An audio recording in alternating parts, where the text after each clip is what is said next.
হাজার বছরের শ্রেষ্ঠ বাঙালি বঙ্গবন্ধুকে শ্রদ্ধা জানাইতে আসছে। অসুবিধা আছে?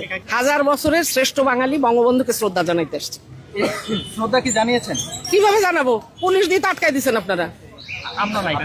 আপনারা তো যখন যে দল সেই দলের, আপনারা তো আসলে না, এটা তো ঠিকই। কিছু নিয়ে আসছেন নাকি? না, ফুল নিয়ে আসবো, খালি হাতে ঢুকতে পারি না। ফুল শ্রদ্ধা মনে মনে কি শ্রদ্ধা দোয়া পাঠ করবো, তোমার ইয়ে করবো, শ্রদ্ধা কি একরকম? 15ই আগস্টের শ্রদ্ধা জানাইতে আসছিলাম, পারলাম না।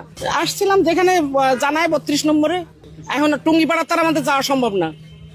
আমার যেটা বাড়ির কাছে সেইখানে আসছি, মোহাম্মদপুর থেকে। আমার 14 গোষ্ঠী থেকেও করে না, তবে আমরা আওয়ামী লীগের ভোটার। সমস্যা আছে? ইসি নিজেই বলছে যে সমর্থনকারীরা ভোট দিতে যাবে। এখন ইসির বাপেটা দিবে না কারা দিবে তাকে জানে না। আমরা আসতে পারবো না এখানে?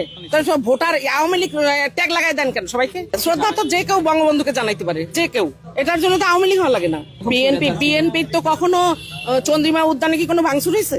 কখনো কেউ বাধা দিচ্ছে? দেয় নাই। কিন্তু বঙ্গবন্ধুর মাজারে কেন দিচ্ছে তা কে জানে? মাজার নাই, এটা তার মিউজিয়াম।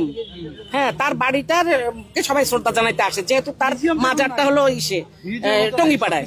সেটা আমি বললাম যে টঙ্গিপাড়ায় যাওয়া সম্ভব না দেখে এখানে আসছে মানুষ, আসে। ধুলিসাতে কি হয়েছে? ধুলিসাত করে মাটি তো আর সরে যায় নাই, মাটি তো আছে।